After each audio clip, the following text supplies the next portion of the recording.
here to discuss all things NRL, AFL and anything sports related.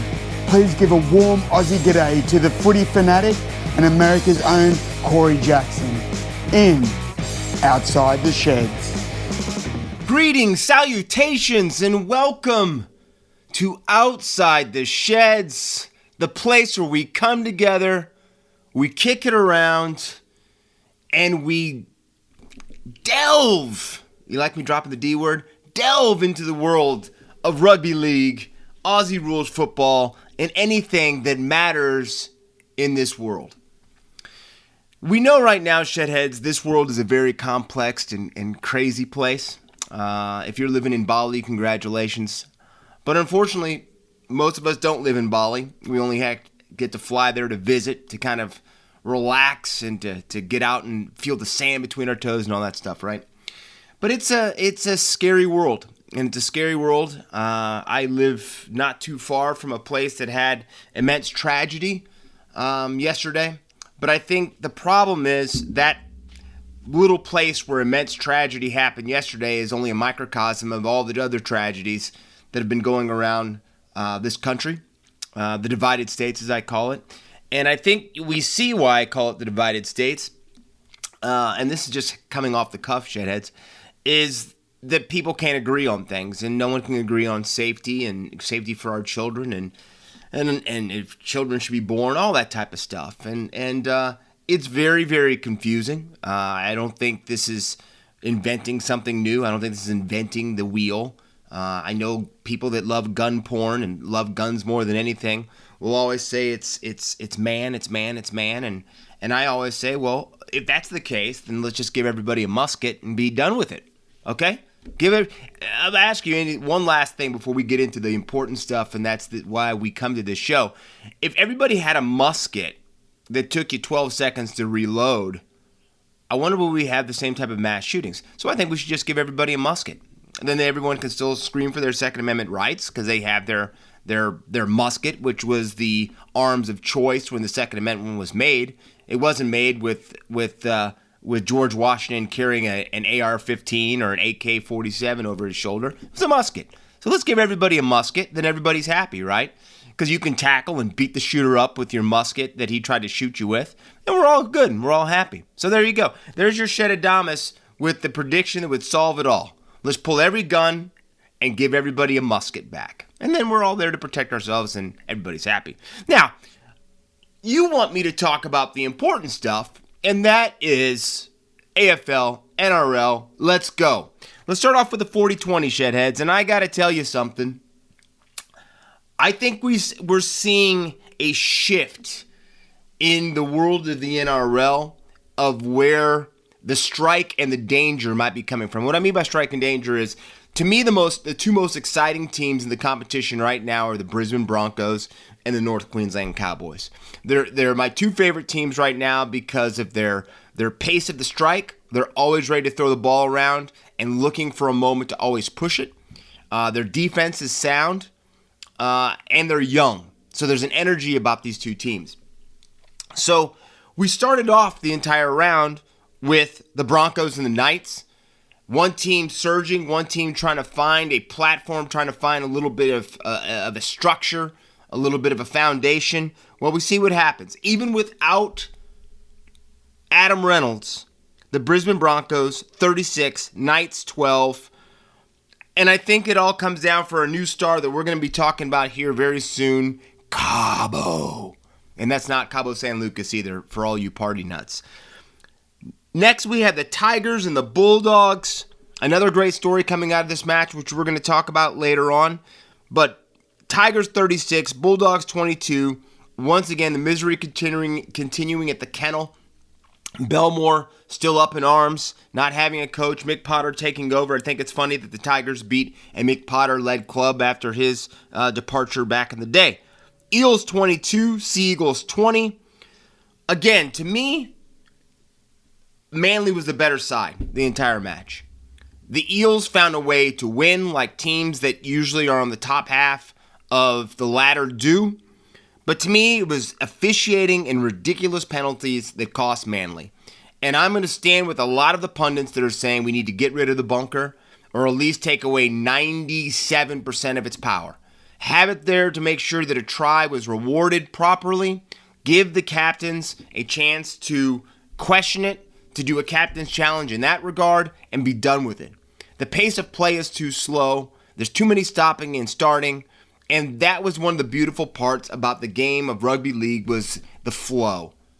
Being able to watch about 80 minutes of great contact, incredible athletes, and be done with it. And that's not what we're getting right now. And the call on that out-of-bounds hit that drove the Eagles player out of contention was a straight-up great hit. And I don't know what they're looking at. It was not ruled as a bad tackle on the field until the bunker had to buzz down. And that is, to me, why the game is flawed right now, and it's kind of painful to watch. But Eels win 22-20. Dragons 24, Warriors 18. Lomax with a double. And I'm just going to tell you, Cody Ramsey looked very good in the fullback position. Now, he may weigh 113 pounds, and his mom might have the mouth of a sailor, but I like both of them. And for some reason, Cody Ramsey, who a couple years ago was the talk of the town after the Nines competition in Perth, but Cody Ramsey looks like he might have found his spot, and it was really good to see. But the Dragons taking out a Warriors club that just to me looks like they have no direction. Cowboys 36, Storm 6. The Storm is struggling without the big two. Jerome Hughes, Ryan Pappenhausen. I think we're seeing how much of an effect those two players being out are just totally changing the chemistry for the Melbourne Storm. That being said, I don't know if the Melbourne Storm still win the match with one of them back or even both of them back, because the Cows right now are showing their pedigree. North Queensland is showing that they deserve a spot in the top four, and if they continue to play this way, are a real title contender this year. So, like I said, the changing the guard might be happening with these two clubs. Panthers 32, Roosters 12, Luai with 2, and again, they just have something over the Chooks right now. They just have something over them, but the Panthers continue to show that they may be the cream of the crop in the competition. Raiders 32, Rabbitohs 12. To me, isn't it so funny? Just recently, we wrote off the Green Machine as being done. You know, there was talk if Sticky had outgrown his welcome down at the nation's capital. You know, if he just, if it's just not working anymore. And there was a lot of frustration from Ricky Stewart. And you know what? Sticky just held the course. And you know what he's really smart about? And because he was a great player, he knows a room. And he's decided to let his players throw the ball around a little bit. And I'm going to tell you something. That's 3 on the trot for the Green Machine. And Jamal Fogarty is coming into the halves this weekend, which I'm really excited to see. But you better watch out, competition, because Canberra could be on the move. And then finally, Sharks 25, Titans 18. The Sharks debuting in Olympian, and they sprint away. Look at me how I did this. And they sprint away with the victory over the Titans. There's been some rumblings, and I don't know how much we should pay attention to them, but there has been some rumblings that Paul Green may be in the crosshairs of the Gold Coast Titans. Now, there's a lot of people that have shot that down, saying that Justin Holbrook is safe, and this is just crazy talk. But we know that Greeny is out there. We know that he's got a proven winning track. I'm saying he won the title in 2015 with North Queensland.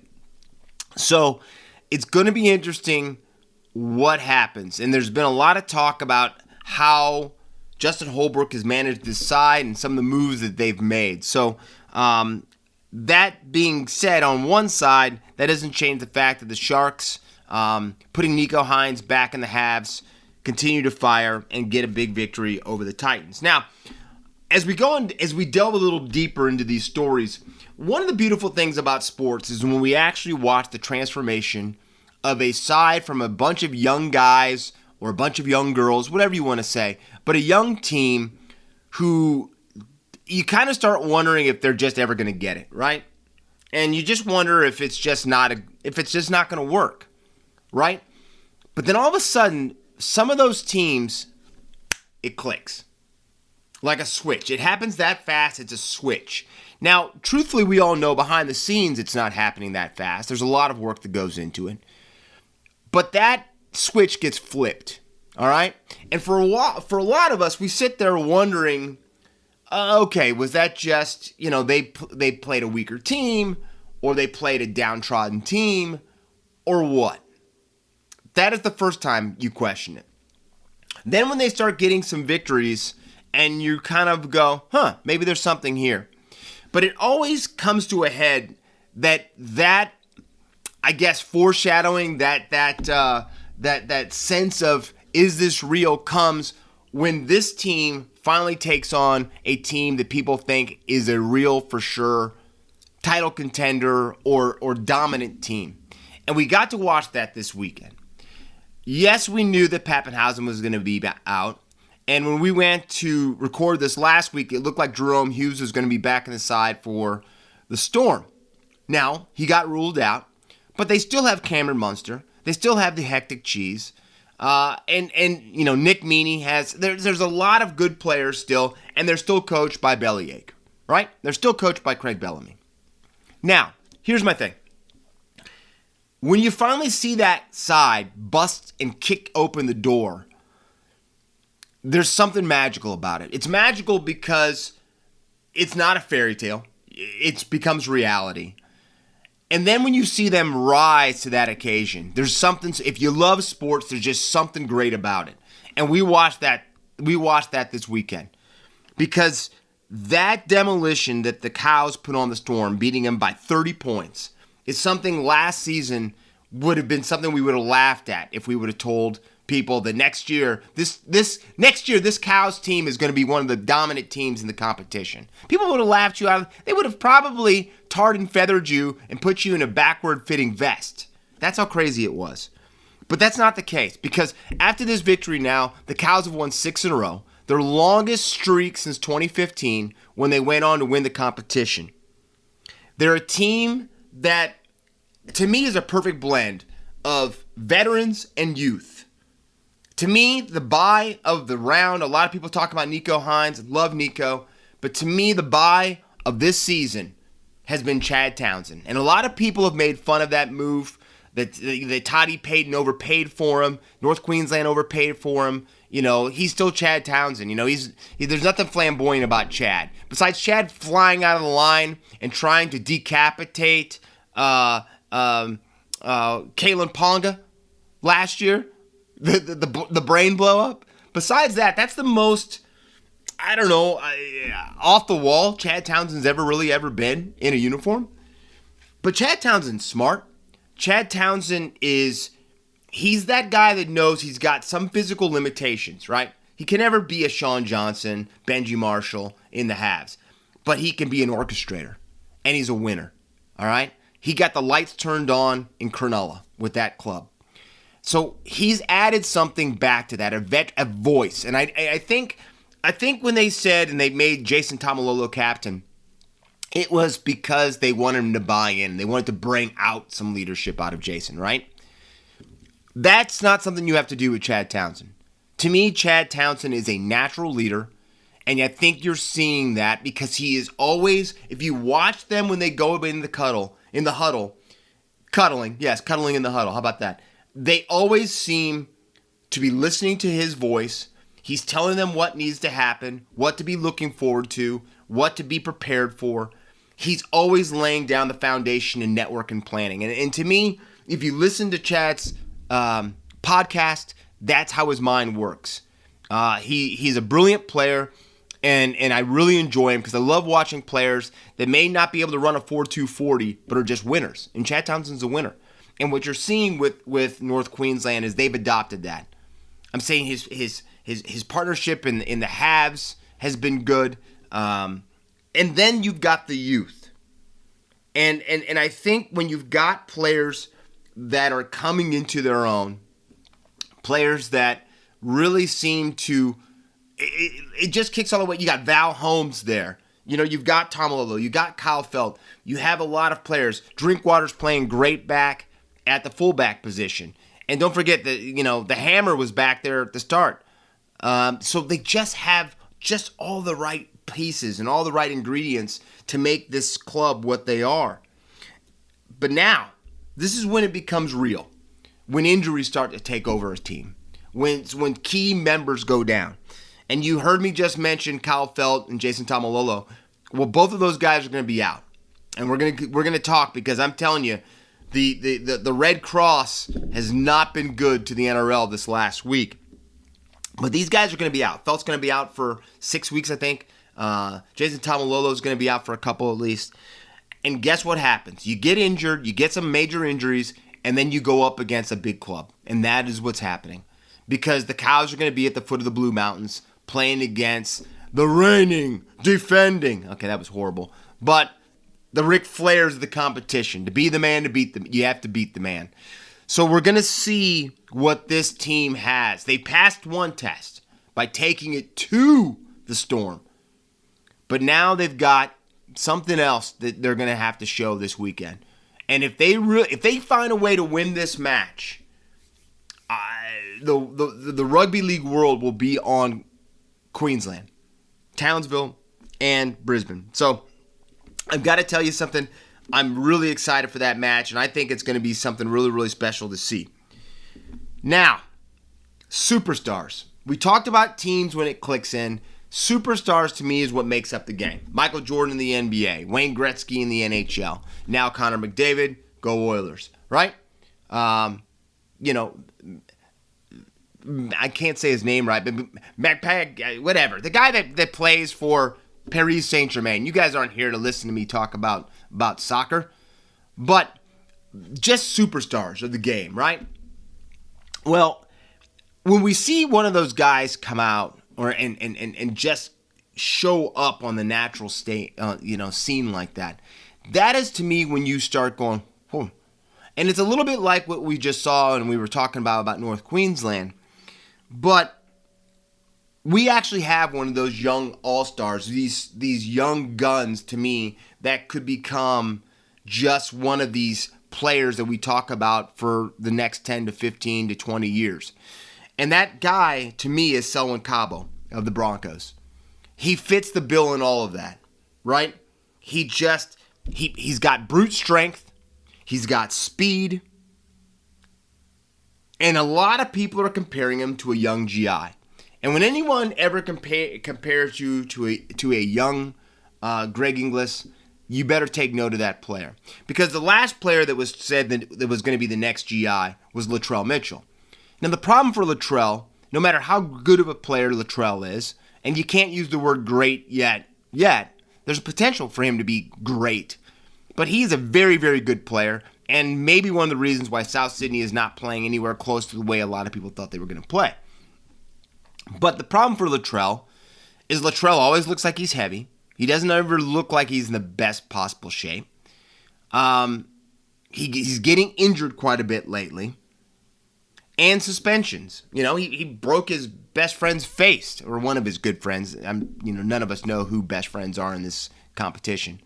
But that kind of scuttled Latrell. That's kind of sidelined him from that GI talk. But I don't think that we've got this problem with Selwyn Cabo. And I got to tell you something. For a club that last year, just like the Cows, was talked about, are we going to keep Kevy? Should we get rid of Kevy? All of a sudden now, the young players are now re-signing back with the Brisbane Broncos. Because they see something. When players see something magical starting to happen, they're not jumping ship from that. Especially players who have been suffering with a team for the last 2-3 years. When they start feeling success, heck yeah, they're not leaving anything. Because they put in the tough times. They want this. They want that smoke, as people like to say, right? And I think what you're feeling and what you're seeing, Cabo exploded this last weekend against the Knights. 2 tries, 224 running meters, and that's just some of the stats for the young guy. He is special. And all of this happens without the little general. Adam Reynolds is out. Tyson Gamble plays a great game in the Habs. And I've always been a fan of Gamble. You've heard me talk about this. If you've listened to this podcast, I've always been a fan of Tyson Gamble. But he stepped his game up because he knew that Reynolds wasn't there and that he had to be a voice. So I've got to tell you right now, Shedheads, I think the Broncos push for the 4 or to be in the top 4 all season. I think that North Queensland is going to be pushing and staying in the top 4 all season. I think this is going to be a year that is going to be remembered up in Queensland for a very, very long time. And one of the fun things about this is that this isn't going to be a flash in the pan thing. These are 2 teams that are built to be there for a while. And I think that we're going to see some great footy because of it. Now, I told you about my favorite rounds, and one of the things I've loved about the NRL is that they do the rounds, special different rounds, We've already had Anzac Day, which I told you my love for Anzac Day. But my other favorite round isn't State of Origin. Love State of Origin, and I know it's more than one round, Shedheads, calm down. But I love Indigenous Round. Indigenous Round, to me, besides the colors of the jerseys and the history of why each club produces the jersey that they do, and what Indigenous players on those teams help contribute to the patterns and the designs of those jerseys and what they represent. Besides all of that, and that is a huge, huge part too, because it has your Indigenous players buy into the vision of what the club is trying to portray. Awesome. But I think the one thing that the Indigenous Round does is it makes people look at other people's cultures.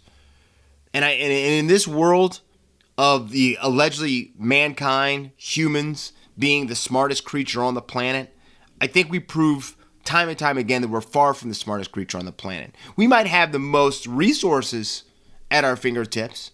We might be able to destroy more things than any other creature on this planet. But it doesn't make us by any means the smartest creature on this planet. But I think the best way that you can become something special, the best way you can become an all-around good person is to not, how should I say, take a step back when you have the opportunity to learn about someone else. And that someone else may not look like you. That someone else may be darker than you. They may be lighter than you. They might believe in a different faith than you do. But all of that does not mean they don't bleed red. And that they don't have feelings. And that they don't have aspirations and dreams and all of that stuff. And I think that's so beautiful. And I know we're going to jump across the code a little bit. But I think that's why the name Dream Time at the G is so important for the Richmond Tigers. Because it's like a dream time, right? It's on one of my bucket lists of things to go see. Now, I don't need all the fighting that happened at the MCG for it. But again, I think we have to remember why this round is so important. And I don't think we have to do it as a round, right? But it doesn't mean that just because one week we should be thinking about others and other type of communities and religions and beliefs and people. That should be year-round. And if you're not doing that, you might want to look in the mirror, okay? Because you should never hate anybody just because they look different than you. Hell, you should want to embrace that. Because you have to look at yourself all the time, right? Learn from somebody else.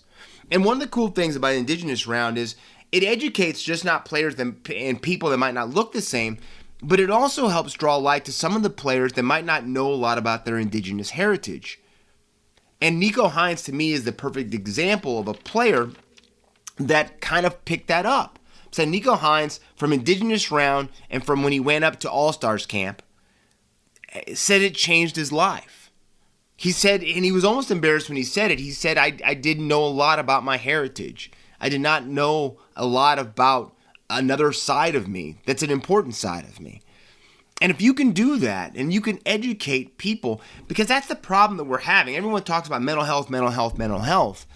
But the best way to overcome mental health is for people to stop looking on internet pages to see somebody else's life that they think is perfect, which isn't. And, I'm going to like that. No, it's about learning about yourself and learning deeply about yourself and your family and your faith and your friends and others. But most importantly, you can't go out there and be a better person than everybody else if you don't understand you. And so that's why Indigenous Round is so awesome, and it brings to light a lot of things that I think as a society and as a people, we take advantage of, and we don't really go to the best part of where we should be with that. So Indigenous Round coming up. Get ready for some beautiful, beautiful, great-looking unis.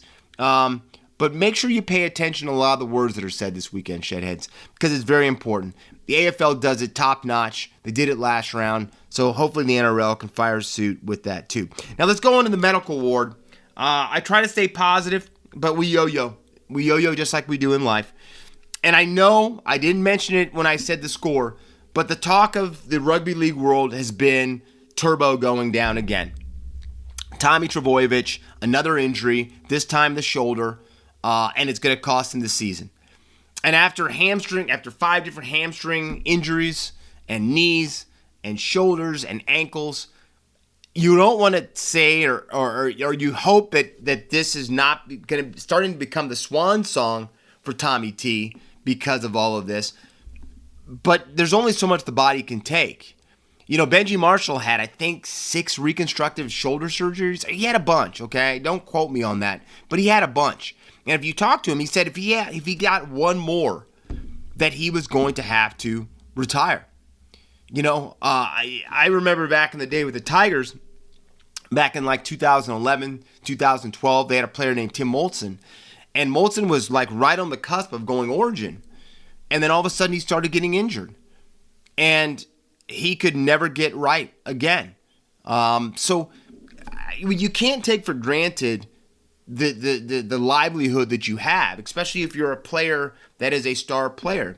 And that's why these two games, both rugby league and AFL, are both beautiful games, but everyone's one tackle away from maybe their career never being the same or maybe possibly being over. So this is a huge setback, and I think Tommy Turbo's reaction shows you how it's affecting him and how it affects a lot of people, because Turbo is crushed. And he's usually a pretty mild-mannered guy. If you've seen Turbo, sometimes you want to put that mirror underneath his nose to make sure he's breathing. I'm saying, unlike Jake, Tommy is very, very subdued, very, very relaxed dude, right? Unless he's doing a race on the Corso. But he's taken the time. He's given up drinking during the season. He's really tried to change his body and himself to get himself best ready for his occupation, the thing he loves, rugby league. But this injury, again, was him just going all out and probably not even having to make the play he did on the ball when he did it. And it's going to cost him the season. It's going to cost him Origin. And it's going to cost him the Rugby League World Cup. So I hope Tommy comes back the best possible player that he can possibly be. But it really, really concerns you and makes you, if you're a friend of Tommy, if you are a fan of Manly or of Rugby League, say a prayer his way, because he's going to need it, I think. So, unfortunately, just for Turbo, there was a lot of red crosses this last round. You know, the story that I told you, there was the feel-good story a couple weeks ago with Jared Croker coming back, the captain, as they call him, in Canberra. Well, again, he made his comeback match. He injures his shoulder. It looked like he was getting ready to come back this week again for the Raiders. And he re-injured his shoulder again in training. And now they don't know what is going to happen with this. He's going to have to go in for further scans to see, is this something he can rehab, or is he going to have shoulder surgery? And I'm going to tell you, Shedheads, I think if Jared Croker has to have shoulder surgery, this could be the last time we see him in a green machine uniform. So let's hope for the best. Let's hope that he's not going to need surgery, that he can rehab this and maybe be back later in the season to make a run for the Raiders to get into the postseason. Again, another team that just can't get out of their own way, and that is the Warriors. Aden Fanua-Blake will be out for an extended period of time with that foot injury that he received last round. And I just don't think right now the Warriors can have much more bad luck. And if you think about it, they'd really be in trouble if they wouldn't have got a couple golden point last-minute kicks from Sean Johnson. So the Warriors could be on the ropes big time. Harry Grant, abductor injury. And this just happened in the last day or so. This injury that he said he got it during the captain's run. So it shouldn't have even been too much about it that he was doing to get this type of an injury. But an abductor is at least ruling him out for this week. And I think we'll have to see how much longer. Adam Reynolds looked like he was going to possibly be back this week. But he's got now a hamstring injury that's going to see him out at least another week. And we might have to keep our fingers crossed because we know hamstrings just don't go away overnight. Probably the most gruesome injury from the last round was the Bradman Best elbow injury. Well, unfortunately, more information has come out. It was a dislocation, which we saw, but there was ligament damage from that dislocated elbow, and that's going to cost Bradman Best 4 to 6 weeks. So again, a lot of the clubs that need their stars because they're not having the best of seasons are getting bad news. Kyle Felt, Jason Tamalolo, both MCL injuries, both as a result of some shady tackling by the Hectic Cheese. Very low tackles to the back of the legs, which I hate more than anything. But they're both MCL injuries. The difference is the Kyle Felt injury is looking like it's a lot more serious. It's a tear, and that's going to cost him at least 6 weeks on the sideline. Now, Tamalolo, they're saying that it's probably a 2-week injury, but a guy that big, I don't think we really know with that type of stability that the knee is going to need how long he's going to be out. But they're hoping 2 weeks. And then finally, Chance Nickel-Klokstad. The poor guy just can't seem to get a break. He's a yo-yo himself in fitness. He's out of the side. He's back in the side. But he has a high-grade tear of his hamstring, which is going to cost him 6 weeks on the sideline. So not great news in the medical department of the NRL after this last week of the competition. Now, I don't do this I don't talk about the negative without going positive because we yo-yo here, okay? Shedheads, you know this. We go up and down the scale. That's what makes this show fun, but it also, I guess, is the closest thing to reality we can do out here on Outside the Sheds. But in the positive note, I want to talk about a player by the name of Fainuma Brown, or as they call him, New Brown. And I've watched New Brown since he kind of came out on the spotlight, and I did a story a long, long time ago that I actually wrote about New Brown and look at this. I'm just drawing a blank. And Valentine Holmes. I just forgot Val. I can't believe that. Valentine Holmes, because they both came into the Sharks around the same time. A lot of people were excited after the run both of those players did down at the Auckland Nines. New looked like he was going to be right there with Val. Val shot up the Richter scale and became the all-star that we think Val Holmes is now, the state of origin player. But New didn't take that fast track. And then New got a foot injury that 3 years ago looked like it was going to cost him his career. He had a horrible loss with the loss of his mother that he chronicled very, very well. And if you haven't had a chance to see the story that he did, if you don't want to cry, don't watch it. But I say if you're a person that has heart and you want to see fight and compassion and love, it's one of the best stories I've seen for a long time about his relationship with his mother and what he went through with her before he finally lost her. But it was really bad for New. I'm saying he was taking video for what am I trying to say? For home sales. Let's just say home sales. He was like recording and filming homes and stuff like that. So it looked like he might have lost something that he loved, the career that he loved, playing NRL or rugby league. And then all of a sudden he started to look around because he just kept getting reports about from specialists saying, you need to retire, that this injury is not something you can come back from. But he ended up finding a doctor in Melbourne that did this type of surgery for the type of foot injury that he had on AFL players. And we know the explosion AFL players need to get up there and to contest marks. But he went down and had the surgery. And slowly but surely he started working himself back into shape after a lot of rehab. And then he got a 1-year gig with the Featherston Rovers over in the Super League. And he parlayed that into coming back home because, like I said, he didn't want to stay over in the UK. And he got a gig with the North Sydney Bears. Well, he played well with North Sydney.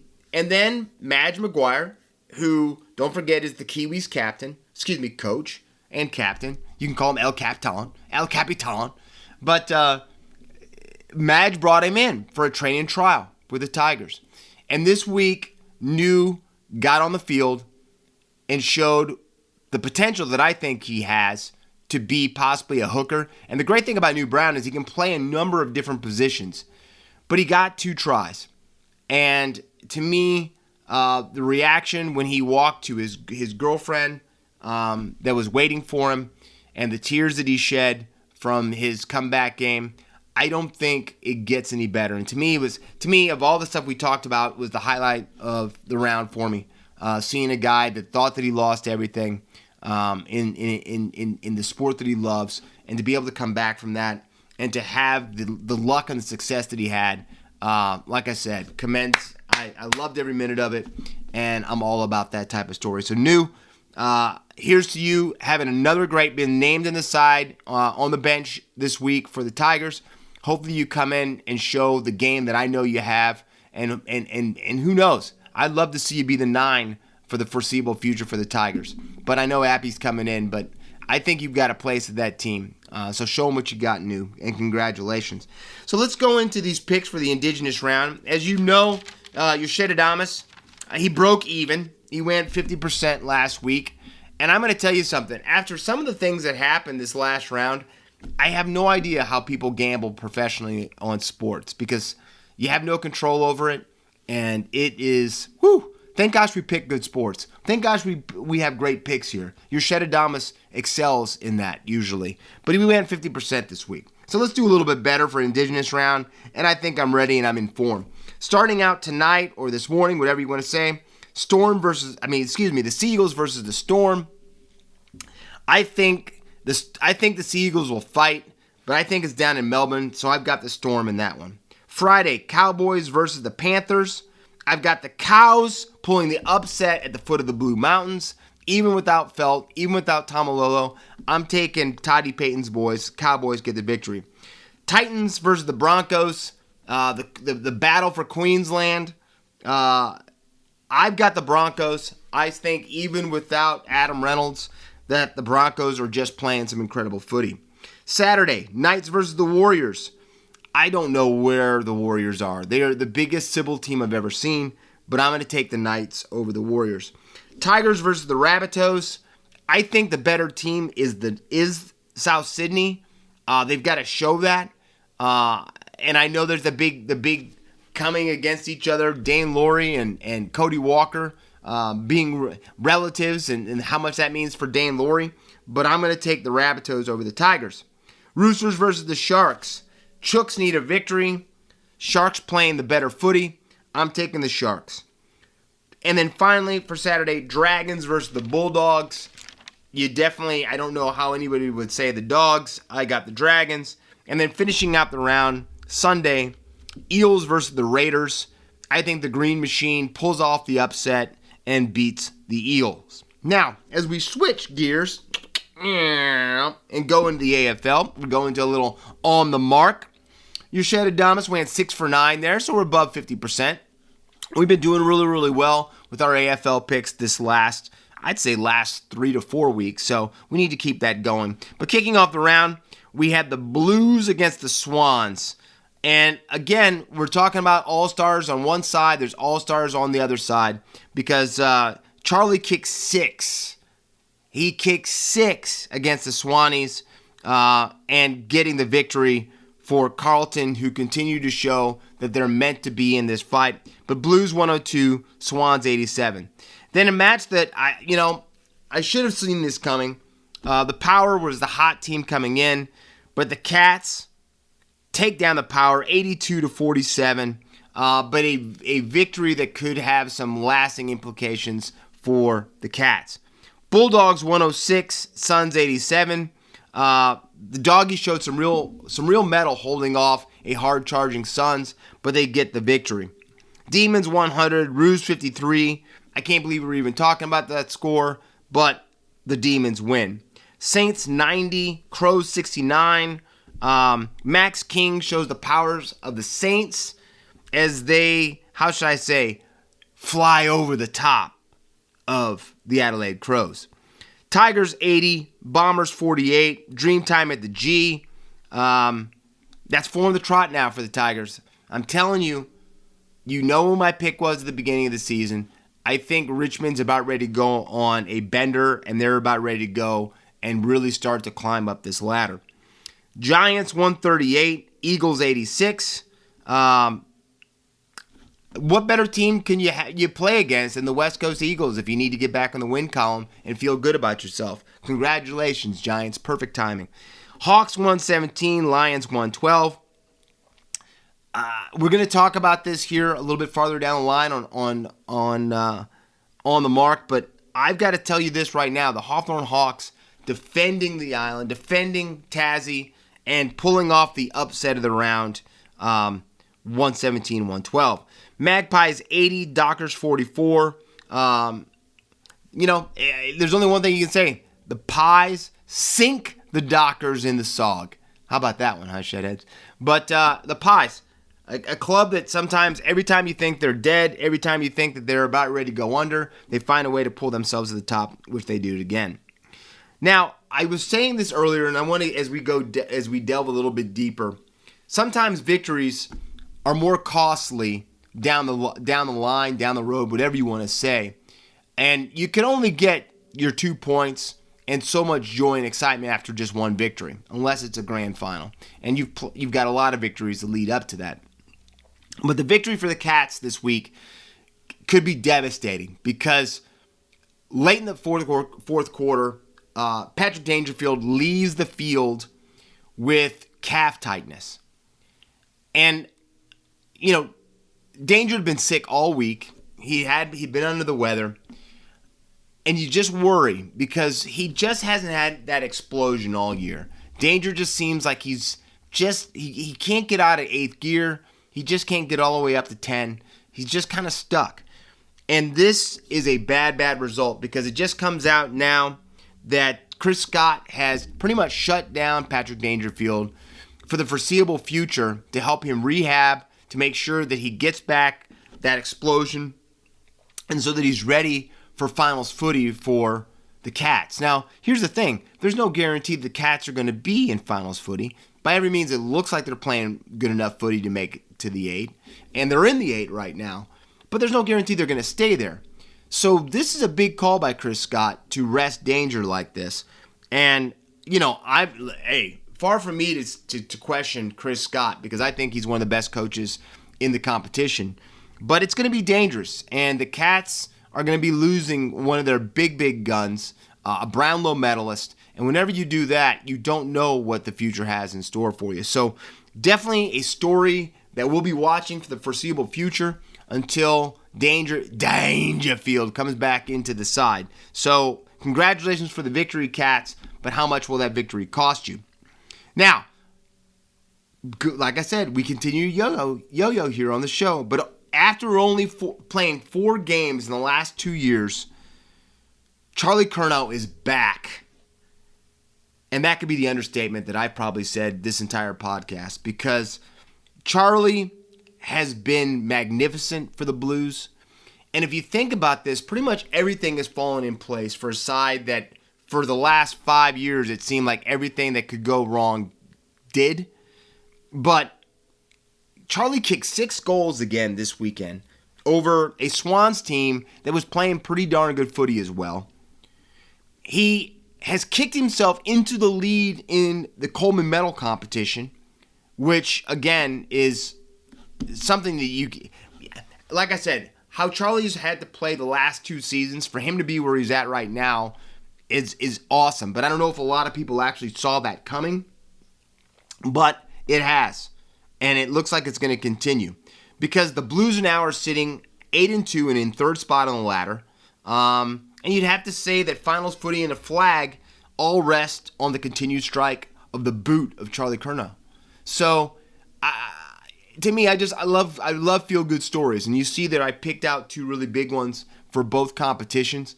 But one thing and one major difference is the Tigers are fighting at the bottom of the barrel, and Charlie's doing this for a team that really has a chance to raise a flag this year. So congratulations, Charlie. I know the hard work you have to put in when you miss that amount of time. If you look at it, that's the same thing that's happened to Klay Thompson. Lost 2 seasons for injury.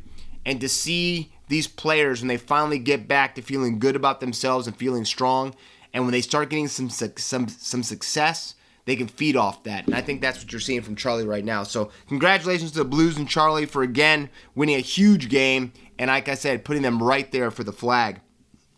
Now, I was I've never been the biggest Hawthorne Hawks fan, but I've always been a big fan of Alistair Clarkson because I think Clarko is one of those coaches that the moment was never too big, and he just always seemed to get that into his players. But there's something about Hawthorne and their spiritual home of Tasmania to me that's really, really special. And Alistair Clarkson instilled in those players of Hawthorne how much and how important it was for them to play the way they do when they get down to Tasmania and what Tasmania really, really means to that club.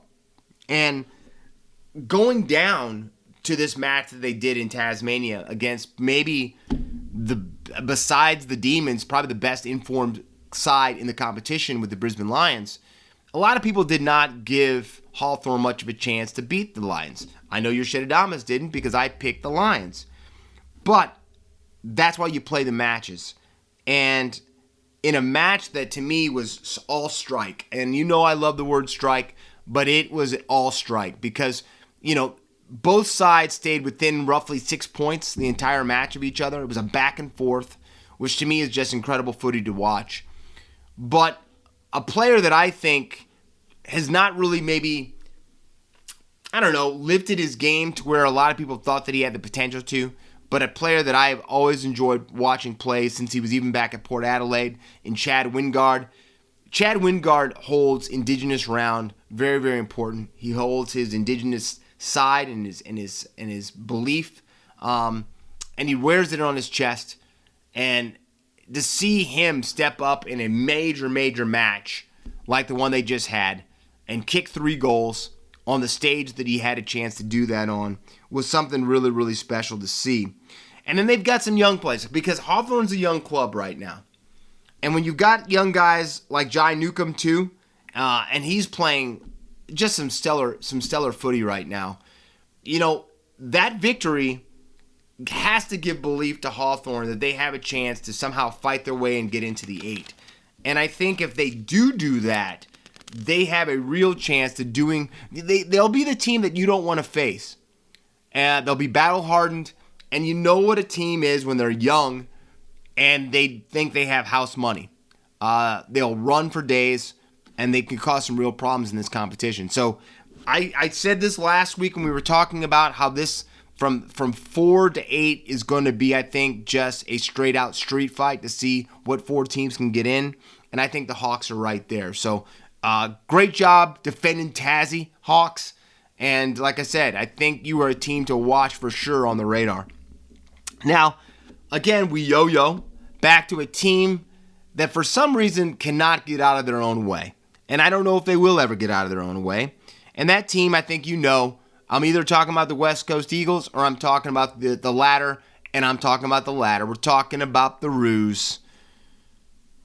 North Melbourne, a club to me that I don't even know what to say about them. They're 1-9. They look like that they have no belief. They look like a club when they go out there that they don't think they're going to win. They've got an embattled coach. David Nobles is under fire big time. For some people say player mistreatment. He had an epic spray that a lot of guys have not, I don't think, recovered from fully. And they still might have some anger and resentment for him for what he said and how he said it. But the thing that we did not see happening or coming is that their list manager, Glenn Luff, has resigned. And if you know the time of year it is in the AFL, this is not the time when you want your list manager to resign. And the big thing is, and I don't even know how to even word this, but there's talk that he saw a show, and I don't really drop names too much here, because you're on Outside the Sheds. But he allegedly saw an AFL show that criticized him, and that was the final straw. He said, I don't need this anymore. And he resigned for that. Now, if your list manager can't handle the scrutiny of some talking heads, what do you think your young club is going to do? What do you think that the chemistry and the feel inside that locker room, inside that shed is? If a list manager quits because somebody calls him out, I don't know, but I will tell you this right now, the Roos are in serious trouble. And the scary part about it is they're only halfway through the season and they're this bad.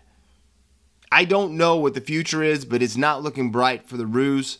The only thing I can say is if you're a team that's playing them, maybe that's a for sure victory for you. But, they've got some passionate fans, the Roos do, and, I just hate to see teams that really don't give their fan base a lot to cheer about or a lot of hope. And unfortunately, it's a long road ahead for the Roos. Now, as we go into our picks for round 11, I feel strong about this shit, Eds. I got to tell you something. But I got to tell you about the blockbuster that kicks off Friday night footy, and that's the Tigers versus the Swans up in Sydney. The Swannies need a big-time comeback. The Tigers are rolling. They're flowing. They're feeling it. And I'm going to take the Tigers.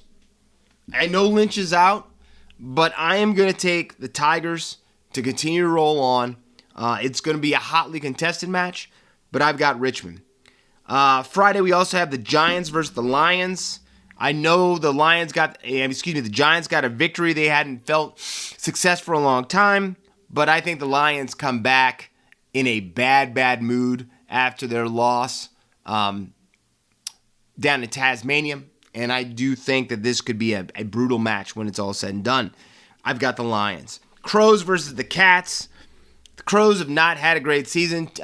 Tex Walker is now in COVID protocol, however you want to say it. So I'm taking the Cats to get over the Crows. Saturday, Dockers versus the Demons. I think we'll continue. I know there was a lot of talk about the Dockers possibly being a top 4 side, but they've shown that there's some real holes there, and I'm going with the D's. Bulldogs versus the Eagles.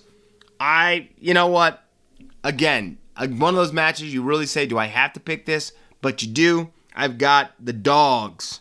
Hawks versus the Suns. This is one to me that made me pause more than anyone, because you got a Hawks team that got a victory, so you should say they've got house money. But you got a Suns team that did play really, really well. They just didn't get the victory. It's in the Gold Coast, the Northern Territory. It's not at the Gold Coast. But I think because of the normal heat that they get up at the Gold Coast, I'm taking the Suns to handle that Northern Territory heat. Roos versus the Saints. I'm just going to talk for 3 minutes about the Roos Saints all day. Sunday, Blues versus the Pies. To me, possibly the match of the round, maybe right after the Tigers and the Swans. I've got the Blues coming on top of the Pies and continuing their push for the flag. And then Bombers versus the Power. I know that Port lost against the Cats, but they're back at Adelaide Oval. I think this Bombers side is a side to say that their trouble is the biggest understatement of the century. So I'm taking Port Adelaide in the victory there. And then as we finish up on the mark, we go right into the guns. Really excited about it. I about ran right out of on the mark to get to the guns. But it's kind of easy. 2 of my 3 guns, I might have actually given you a little foreshadowing of it. All right, I did with all 3 of them. I did not play with house money this time. My poker face was showing. My number 1 gun, Selwyn Cabo, 2 tries, 224 running meters, 3 line breaks, 9 tackle breaks, 5 tackles made. I got to go with him. I usually don't go back-to-back weeks with a lot of players, but Charlie Curnow again, 6 goals, 1 behind, 11 disposals, 10 kicks, 1 handball, 6 marks, 2 tackles, 283 meters gain for Big Charlie, as the Blues again show that they are exactly where they should be, and that is circling the boat a la Jaws and Quint. And then finally, to me, the feel-good story of the entire both competitions, Fayamanu Brown, as I call him, just New Brown. 2 tries, 22 running meters, 2 line breaks, 7 tackle breaks, 16 tackles made. New Brown, welcome back to the NRL, and welcome to another great game. And here's to you coming off the bench and doing some more incredible work this weekend for the Tigers. Now, as we go to outside the bubble, we've got the Battle of Alberta going on. Looks like Edmonton's in charge there. The Warriors are probably going to close out the Mavericks, who can some reason sprung a leak in their building last night. Quite funny. Best part about it was watching Mark Cuban's face as he gets embarrassed on national TV that his building is leaking like the Titanic. But to me, the story that's breaking right now is that Colin Kaepernick is going to get a workout with the Las Vegas Raiders. Look at that. I wanted to call them the LA Raiders again. The Las Vegas Raiders. And I really love to watch this story because I can't think of a better place for Colin Kaepernick to show up. Love for him to have gone to Seattle. I know he hasn't signed anywhere yet. But I think if he has a great showing, that the Raiders sign him. Because the Raiders are pirates, right? They don't answer to anybody. They love that feeling of being their own team. And I think that Colin Kaepernick would be a perfect addition, even if he just starts backing up. And I don't think you could have a better backup than Colin Kaepernick. And I think he has a chance to play himself into a starting position because I've seen his talent. I've watched Colin Kaepernick since he was back in Nevada. And so I'm keeping my fingers crossed that he shows out in this tryout, this workout, whatever you want to say. But here's to Colin Kaepernick finding his place back where he should have never been, blackballed from or blacklisted from the NFL. And finally, my other story that I want to talk about, because I know, and I think all of us know, the NFL loves to cover things up to make sure that their owners continue to get paid and don't have to answer for anything. Ask Colin Kaepernick. But I think that John Gruden could be the guy that just, lights fire to the whole organization and hopefully get some changes made. But the NFL had two key motions today denied in court that were going to try pretty much get Gruden's case that he filed for suing the league for almost like a destruction of character and costing him his livelihood in a job of coaching. So it was awesome to see that this judge threw out both of these motions the NFL tried to get this case removed. So it looks right now like we're going to be going to court for John Gruden, 1, and then 2, let's hope this puts some fear in the NFL because they definitely need something to do with those guardians. We'll just say the Washington football team, because the Snyders, it doesn't get much more corrupt than those people. So, congratulations, Coach Gruden. I hope that you get your day in court and get to show how the NFL tries to cover up more things than they try to let out. So, that is my kind of brief outside the bubble, because we had a lot to talk about today, Shedheads. But make sure you check out Indigenous Round. Try to remember what I talked to you guys about respecting others and learning about other cultures. And take in just the beautiful pageantry that you're about ready to see. But until next time, remember, look out for one another out there. And don't just forget when things are bad that things can get better, but there's got to be some major league movement to make change. So until next week, Shedheads, stay out of trouble. Don't get caught. This has been Outside the Bubble. I'm your Shedadamus, Corey Jackson. Have a great weekend, Shedheads. Until next week, see ya. And that was another fantastic episode of Outside the Sheds with Corey Jackson, talking all things NRL, AFL, and all things sports. So please remember to smash the subscribe button and share this with your family and friends and show them what Australian sport is all about.